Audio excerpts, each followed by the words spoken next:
प्यारे बच्चों आज हम relations and functions chapter 1 of class 12th देखेंगे, जिसका ये पार्ट 3 होने वाला है।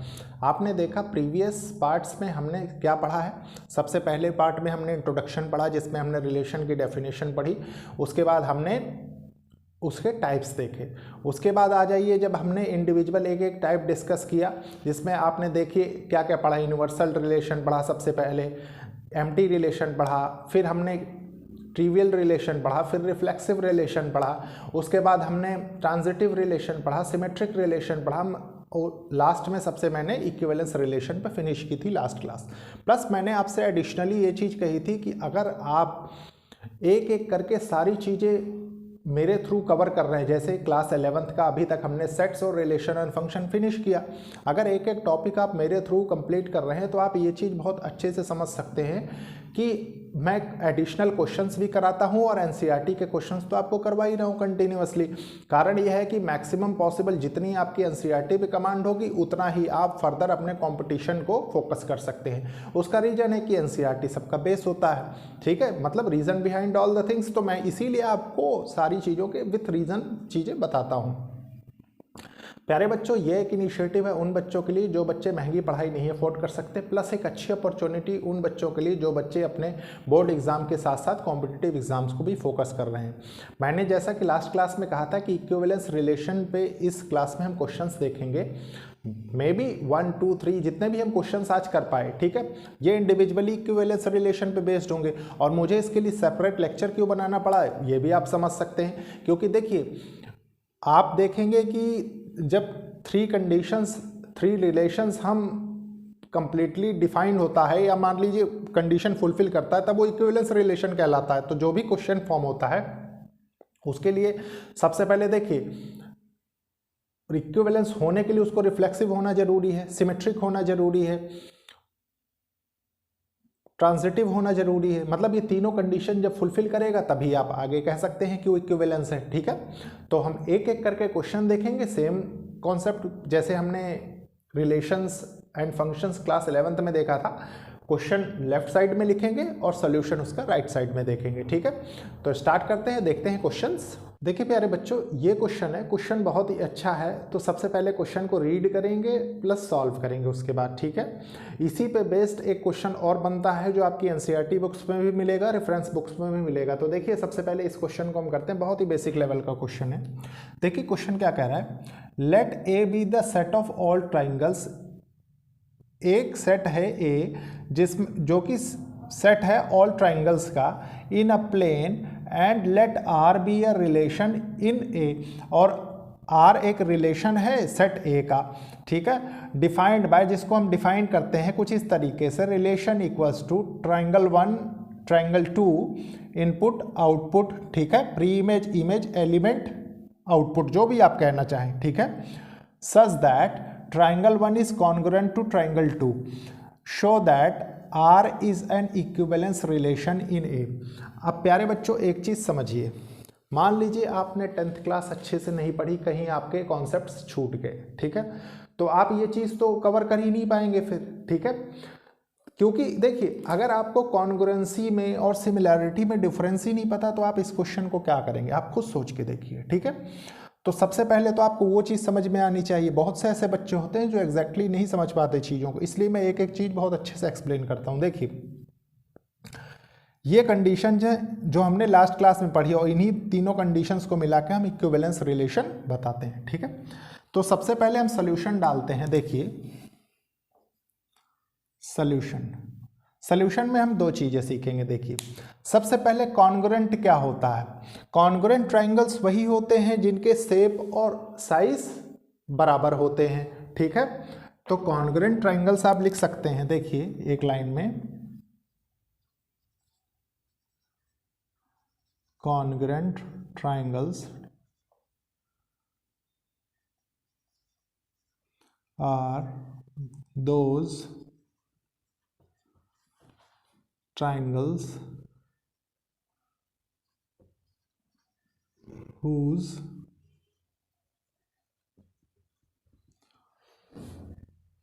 shape and size are same. ठीक है, सबसे पहले इसी में एक चीज़ और समझ लीजिए, क्योंकि मैं आपको एक इस पे भी बेस्ड क्वेश्चन करवाऊंगा इसलिए। ठीक है, सिमिलर ट्राइंगल्स क्या होते हैं? सिमिलर ट्राइंगल्स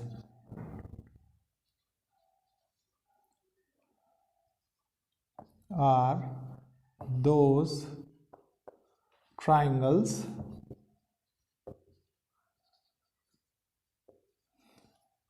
whose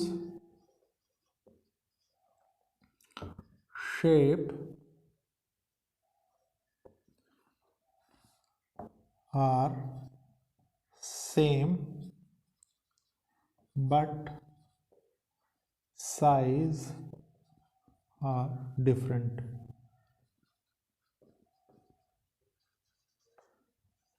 ठीक है, ये एक जनरल प्रॉपर्टी है, इसको आप समझ सकते हैं बहुत इजीली। ठीक है, आप देखिए, अब एक एक करके हम केस देखेंगे। आप देख रहे हैं कि क्वेश्चन में क्या कह रहा है, वो रिलेशन हमको जो गिवन है, रिलेशन डिफाइन है हमारे पास। देखिए, ट्राइंगल 1 से ट्राइंगल 2 के लिए, ठीक है, such that triangle 1 is congruent to triangle 2। ठीक है, तो देखिए इससे आपको क्या निकल के आ रहा है, अच्छे से समझेंगे इसको, कि अगर कॉन्ग्रुएंट है दो ट्राइंगल तो उनके शेप और साइज तो बराबर होंगे, है कि नहीं। और इस रिलेशन के लिए ये डिफाइन है, क्योंकि इनपुट जैसे मान लीजिए आपने ट्राइंगल 1 का दिया जो कॉन्ग्रुएंट है ट्राइंगल 2 के साथ। ठीक है, तो इसका मतलब इसका और इसका शेप एंड साइज बराबर है। तो देखिए जो रिफ्लेक्सिव की कंडीशन होगी यहां से, देखिए अब हम चेक करेंगे सबसे फर्स्ट कंडीशन रिफ्लेक्सिव की, रिफ्लेक्सिव की कंडीशन। ठीक है, इस कंडीशन से क्या पता लगता है, अगर हम इस रिलेशन को अच्छे से समझें, रिलेशन इक्वल्स टू डिफाइन किसके लिए, ट्राइंगल 1 से ट्राइंगल 2, इनपुट अगर ट्राइंगल 1 का हम दे रहे हैं तो ट्राइंगल 2 हम आउटपुट पा रहे हैं, लेकिन उसके लिए कंडीशन क्या है, such that triangle 1 is congruent to triangle 2। और कॉन्ग्रुएंसी के रूल के हिसाब से हम जानते हैं कि जिनके शेप और साइज बराबर होंगे वो सारे ट्राइंगल्स क्या होंगे, वो सारे ट्राइंगल्स कॉन्ग्रुएंट होंगे, है कि नहीं। और कॉन्ग्रुएंट होने का मतलब क्या है, देखिए कॉन्ग्रुएंट होने का मतलब ये है कि ट्राइंगल 1 क्वेश्चन में जिस हिसाब से दे रखा है आपको, ये इज कॉन्ग्रुएंट टू ट्राइंगल 2, है कि नहीं। अब कॉन्ग्रुएंट होने का मतलब कि इनके शेप और साइज बराबर हैं। अगर मान लीजिए इसको मैं ये ना कह के ये कह दूं कि ये कॉन्ग्रुएंट हैं दोनों किसी ट्राइंगल, ये जनरल है, ठीक है, और इसको डिफाइन कर दूं मैं कि ट्राइंगल 1 ट्राइंगल 2, ठीक है, बिलोंग्स टू सेट ए। ठीक है, अब आपके पास बहुत इजी कंडीशन हो गई, क्योंकि देखिए आपको प्रूफ क्या करना है रिफ्लेक्सिव के लिए, ए इनपुट दे रहे हैं तो ए ही हमें आउटपुट मिले। ठीक है, ए इनपुट दे ए आउटपुट मिले और ये रिलेशन को बिलोंग कर रहा हो for all elements of set A.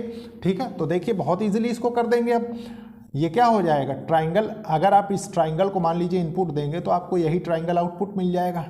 ठीक है, और ये क्या होगा, ये इस रिलेशन को बिलोंग करेगा, इसीलिए आप इसको रिफ्लेक्सिव कह सकते हैं, जहां पे ये बहुत इजीली डिफाइन है आपके पास। ठीक है, तो ये रिफ्लेक्सिव की कंडीशन हो गई, तो आप कह सकते हैं कि रिफ्लेक्सिव है। ठीक है, इसके बाद देखिए सिमेट्रिक की कंडीशन देखते हैं।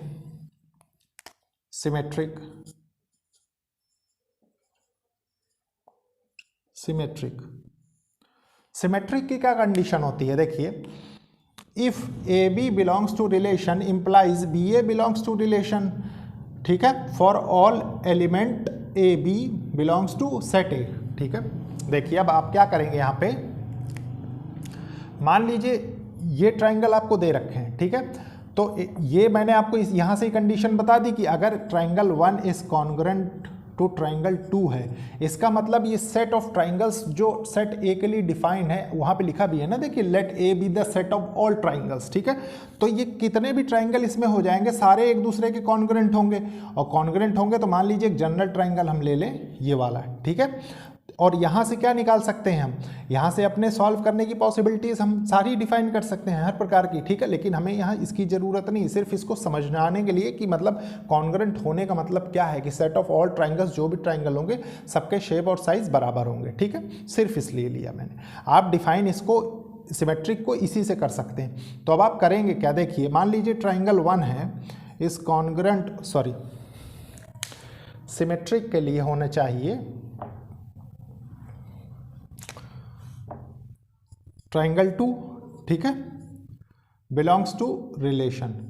अब ये तो हो गया, आपने बता दिया, लेकिन अगर इसी में मैं इसको इनपुट ना दे के इसको आउटपुट इनपुट दूं ट्राइंगल 2 को, तब भी क्योंकि सारे बराबर इसी के हैं, ठीक है, तब भी ये डिफाइन होगा। तो ये क्या हो जाएगा, ये रिलेशन को बिलोंग करेगा, ठीक है। तो आप कह सकते हैं कि ये सिमेट्रिक भी है, ठीक है। अब उसके बाद देखिए ट्रांजिटिव की क्या कंडीशन है।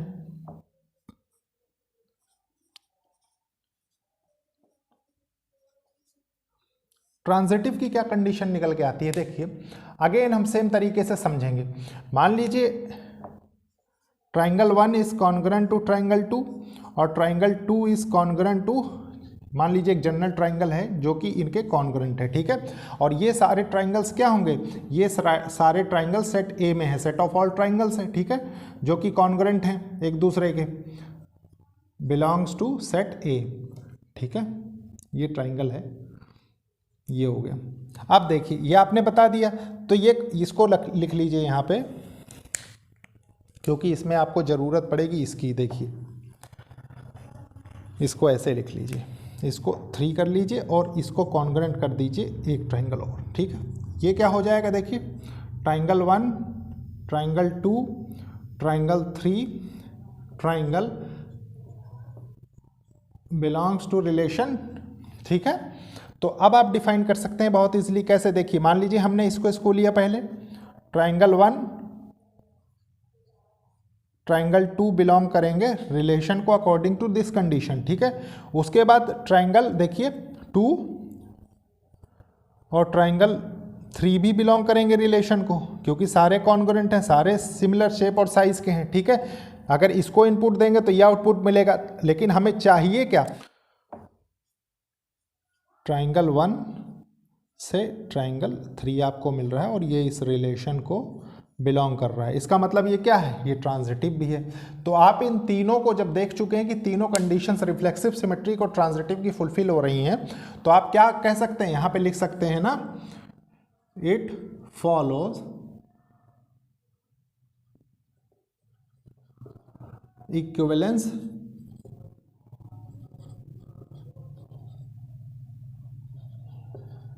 रिलेशन, ठीक है। ये हो गया आपका रिजल्ट। अब इसके बाद प्यारे बच्चों आपने देख लिया, अब मैं आपके साथ नेक्स्ट क्वेश्चन डिस्कस करता हूं ताकि कॉन्सेप्चुअल क्लैरिटी आपकी और अच्छी हो जाए। देखिए प्यारे बच्चों, ये एक क्वेश्चन है, बहुत ही अच्छा क्वेश्चन है। तो क्वेश्चन को सबसे पहले रीड करेंगे, समझेंगे, फिर सॉल्व करेंगे। देखिए क्वेश्चन क्या कह रहा है, let A be the set of all lines in X Y plane. A एक सेट है सारी लाइंस का जो कि एक्स वाई प्लेन में है, ठीक है। And let R be the relation in A, और आर एक रिलेशन है सेट ए का, डिफाइंड बाय, उसको हम इस तरीके से डिफाइन करते हैं रिलेशन को, relation equals to ordered pair of L1 L2 such that L1 is parallel to L2, ठीक है, होना चाहिए। Show that R is an equivalence relation in A, set A, ठीक है। तो देखिए अब हम क्या करेंगे, सॉल्यूशन लिखते हैं इसका। सबसे पहले देखिए प्यारे बच्चों, एक्स वाई प्लेन में वो लाइंस की बात कर रहा है। आपने क्लास टेंथ कोऑर्डिनेट ज्योमेट्री में ये चीज़ बहुत अच्छे से पढ़ी होगी कि देखिए इसको हम एक्स एक्सिस बोलते थे, इसको वाई एक्सिस बोलते थे। अब थोड़ी देर एक चीज़ समझिए, मान लीजिए लाइन L1 है, ठीक है, मान लीजिए ये एक लाइन है, इसका नाम L1 रख देते हैं हम, ठीक है। ये एक लाइन है, इसका नाम L2 रख देते हैं। ये एक लाइन है, इसका नाम L3 रख देते हैं। अब टू मान लीजिए ऐसी लाइन होती चली आई, ये एक लाइन है, इसको L रख देते हैं, ठीक है। तो देखिए यहाँ से क्या कंडीशन हमको निकल के आ रही है, L1 is parallel to L2, ठीक है, L2 is parallel to L3 और L3 is parallel to L4, ठीक है। जो भी कंडीशंस होगी, जो भी लाइंस बीच में होंगे, अप टू एन लाइंस, ठीक है। मतलब आप डायरेक्टली यहाँ से क्या कर सकते हैं कि L1 is parallel to L, L2 is parallel to L, ठीक है, और L3 is parallel to L, मतलब सभी लाइंस बराबर हैं, पैरेलल, ठीक है। अब देखिए, अब एक एक रिलेशन हम यहाँ से चेक कर लेंगे। कैसे, देखिए रिफ्लेक्सिव रिलेशन सबसे पहले देखेंगे हम, रिफ्लेक्सिव रिलेशन, ठीक है।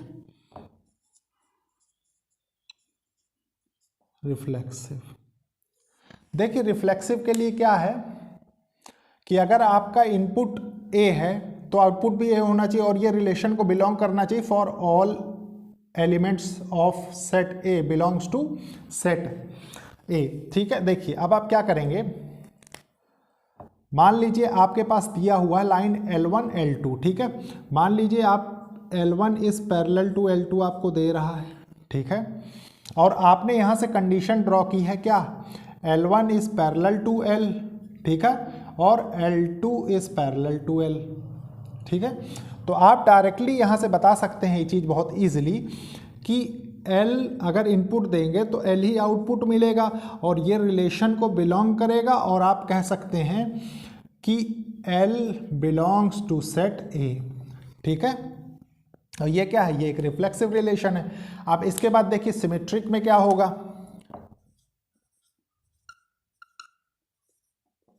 सिमेट्रिक में देखिए अगर मान लीजिए इन्हीं की कोई भी कंडीशन आप उठा लीजिए, मान लीजिए L1 is parallel to L2, ठीक है, ये ले लिया हमने, और L2 is parallel to L1, ये भी कह सकते हैं हम, ठीक है। क्यों, क्योंकि सब एक दूसरे के पैरेलल हैं। तो देखिए इसकी जो कंडीशन निकल के आएगी वो क्या निकल के आएगी, L1 is L2 belongs to relation, ठीक है। और उसके बाद क्या है, L2 इनपुट देंगे तो L1 हमें मिल जाएगा, ठीक है, ये भी रिलेशन को बिलोंग कर रहा होगा। और यहाँ से हम क्या कह सकते हैं, बहुत इजीली हम ये चीज़ कह सकते हैं ना कि L1 L2 belongs to set A, ठीक है। तो ये क्या हो गया, ये सिमेट्रिक रिलेशन भी हो गया। अब इसके बाद देखिए ट्रांजिटिव देखेंगे,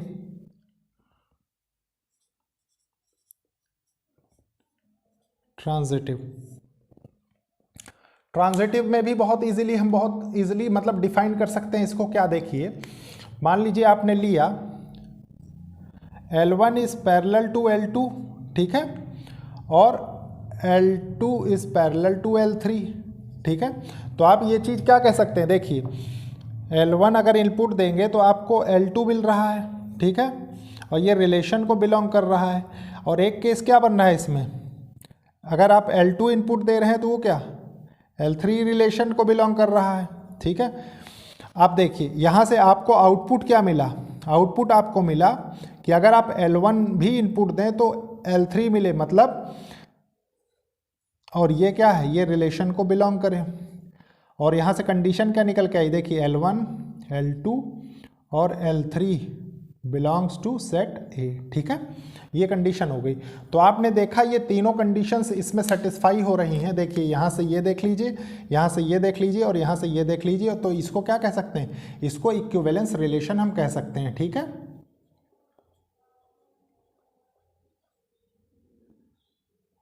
रिलेशन।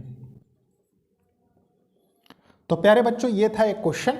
इसके बाद अब हम देखेंगे next question.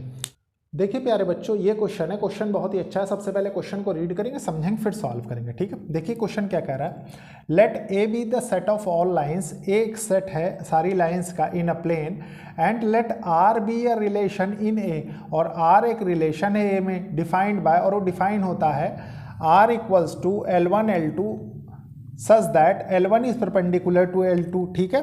show that R is symmetric, symmetric तो है वो, देखिए R is symmetric but neither reflexive nor transitive, ठीक है। तो देखिए इसको हम कैसे करेंगे, सबसे पहले सोल्यूशन लिखते हैं हम क्वेश्चन का। देखिए सोल्यूशन, ठीक है। तो सोल्यूशन में सबसे पहले आप जानते हैं प्यारे बच्चों क्या कह रहा है, मैं आपको कुछ लाइंस बना देता हूं ताकि ये चीज़ कॉम्प्रिहेंड करने में, समझने में आसानी हो, ठीक है। मान लीजिए ये एक लाइन है, ठीक है, इसको मान लीजिए हम लिख दें L1, ठीक है। ये एक लाइन है, इस पर परपेंडिकुलर है, ठीक है, मान लीजिए इसको लिख दें हम L2, ठीक है। और ये एक लाइन है जो इस पर भी परपेंडिकुलर है, इसको लिख दें हम L3, ठीक है, L3। आप देखिए सबसे पहली बात कि रिफ्लेक्सिव, सिमेट्रिक और ट्रांजिटिव हम चेक करते हैं, ठीक है। तो सिमेट्रिक वो है लेकिन रिफ्लेक्सिव और ट्रांजिटिव नहीं है। तो देखिए सबसे पहले मैं रिफ्लेक्सिव की कंडीशन चेक करता हूं, रिफ्लेक्सिव की, ठीक है।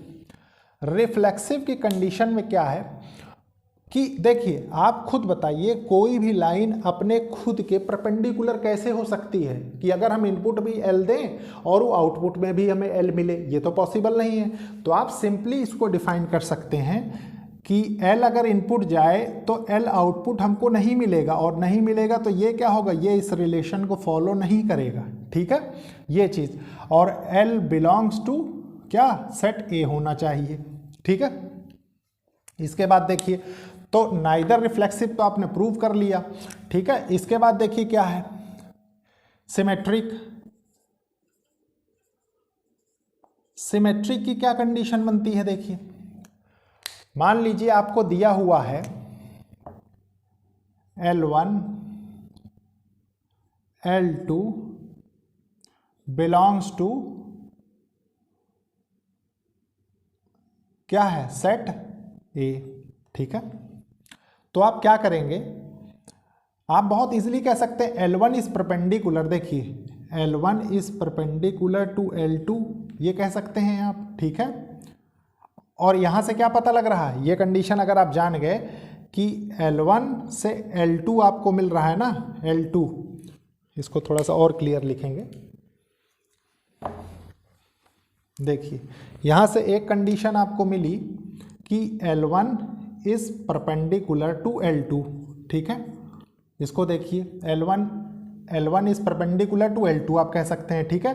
तो यहां से L1 और L2 क्या हो रहा है, इस रिलेशन को बिलोंग कर रहे हैं ये। अब इसकी सेकंड कंडीशन क्या होती है, आप जानते हैं कि अब इसको इनपुट रखेंगे तो L2 भी तो L1 के परपेंडिकुलर हो रही है, तो आप कह सकते हैं L2 is perpendicular to L1, ठीक है।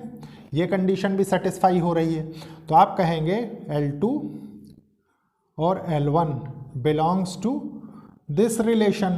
तो आपने बहुत इजीली क्या डिफाइन किया कि देखिए रिफ्लेक्सिव तो ये नहीं है लेकिन सिमेट्रिक है, ठीक है। ये क्या कह रहा है, show that R relation R is symmetric but not neither reflexive not transitive. अब नॉट ट्रांजिटिव की कंडीशन देख लेते हैं, देखिए ट्रांजिटिव लिख लेते हैं, ट्रांजिटिव, ठीक है। ट्रांजिटिव के लिए हम तीनों लाइंस का यूज करेंगे, ठीक है।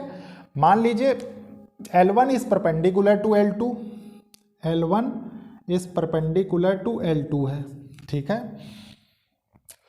तो यहां से हमें क्या मिल रहा है कि L1 L2 बिलोंग्स टू क्या है, रिलेशन। आप इसको ये भी लिख सकते हैं, देखिए ये कंडीशन हो गई ना L1 L2 की परपेंडिकुलर जब हो रहे हैं। उसके बाद देखिए क्या कंडीशन निकल के आई आपके पास कि L2 is perpendicular to L3, ठीक है। तो यहां से क्या निकलेगा, देखिए L2 and L3 belongs to relation, ठीक है। अब देखिए थर्ड कंडीशन हमारी क्या है, ये वाली, ठीक है। लेकिन ये फॉलो नहीं होगी क्योंकि L1 इज नॉट परपेंडिकुलर, मतलब ये तो परपेंडिकुलर नहीं होगा ना L3 के, ये तो पॉसिबल ही नहीं है, ठीक है। तो आप डायरेक्टली लिख देंगे कि L1 L3 is not belongs to relation R।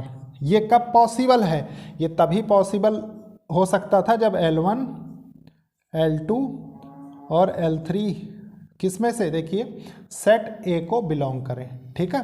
ये कंडीशन थी। तो प्यारे बच्चों देखिए आपने यहाँ से तीनों कंडीशन मैच कर ली कि देखिए रिफ्लेक्सिव भी नहीं है, सिमेट्रिक है और ट्रांजिटिव भी नहीं है। तो ये क्या है, ये एक इक्विवेलेंस रिलेशन नहीं है, नॉट इक्विवेलेंस रिलेशन आप लिख लीजिए डायरेक्ट,